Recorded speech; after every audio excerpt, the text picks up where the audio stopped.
are about to witness the first production of a play about David and Saul. We actually didn't name it, we just call it the David play. But I would like you to meet our playwright, and her name is Grace Brown. So let's give her. And we've done our best to label all our characters so you guys have a sense of what's going on, but I'd still like to introduce our players. So Grace will be playing Samuel.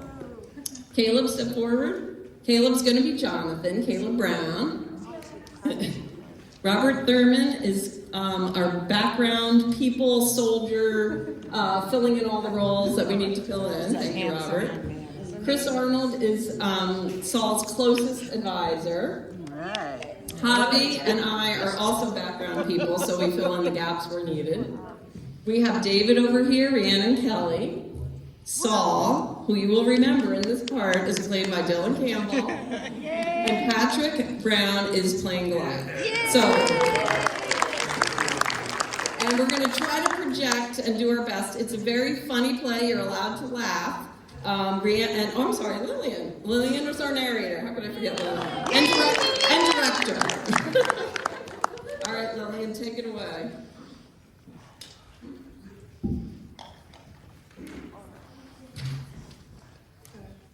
Can you hear me? Yes. Okay.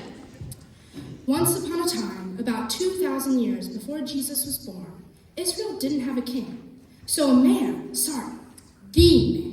the prophet Samuel was asked by a bunch of people to ask God for a king.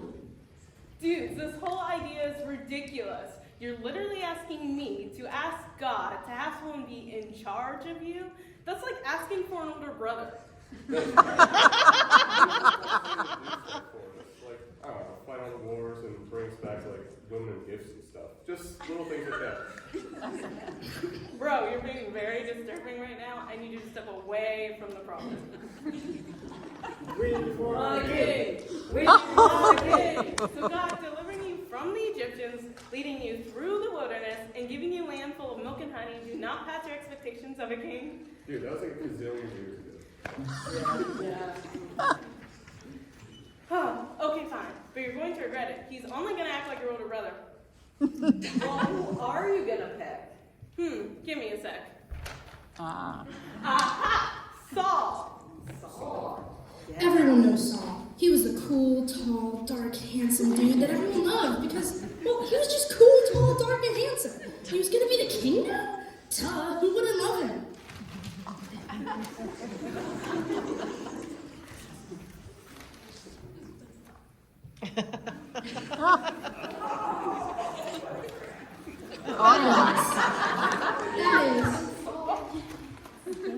That is until he came.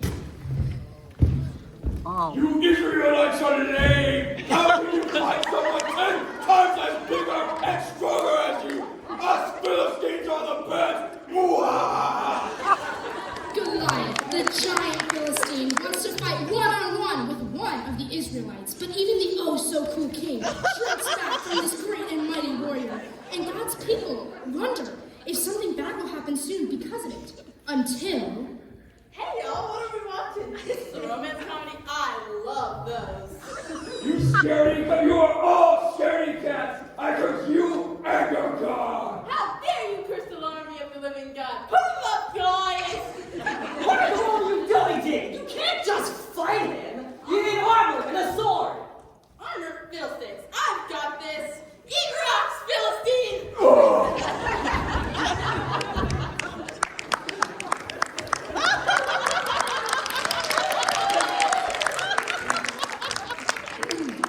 Saul was happy for David at first, but then he saw something that made him extremely angry. No one was congratulating Saul for choosing a good guy to fight Goliath. They were only celebrating David.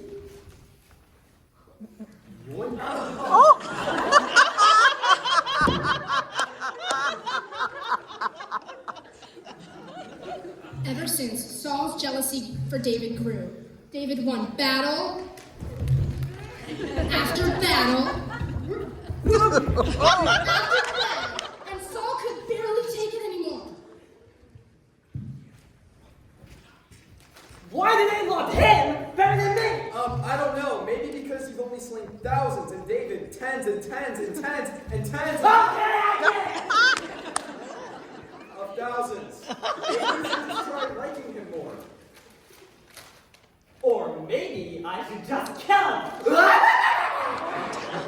do that. Either works. Saul is intent on killing David.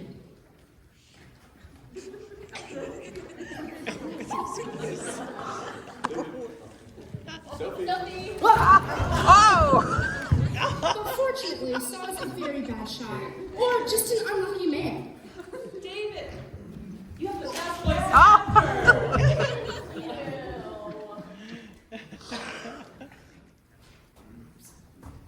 Ooh, look, a lucky baby.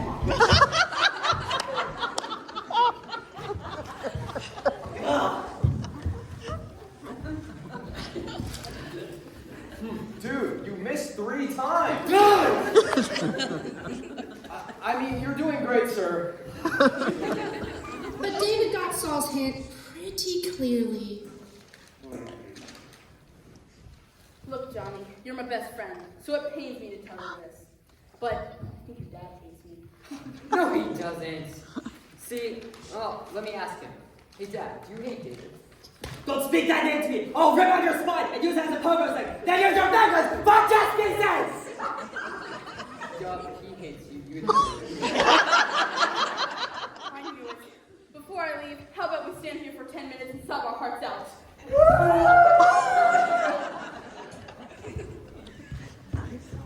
Alright, come on! Find that boy! Make him pay for getting all the ladies, and all the money, and all the cool hats and sunglasses! It's all mine! Mine! Mine! Mine! Mine!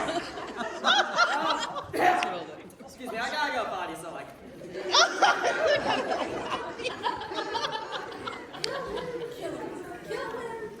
Kill him. Yes, no, yes, no.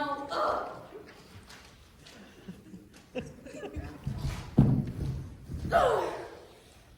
Saul, look around you. Where's your sword/spear?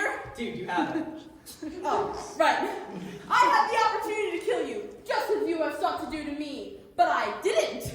Why, may you ask? I didn't ask. Because you are my father-in-law and the chosen king of Israel. But what have I done that has made you want to kill me? What crime have I committed? What wrong have I done? No, David, I'm so sorry, truly. Just let me come back up and weep if I have caused my innocent son-in-law trouble in his life. You are God-fearing, you be king one day. Farewell, my son. Yeah.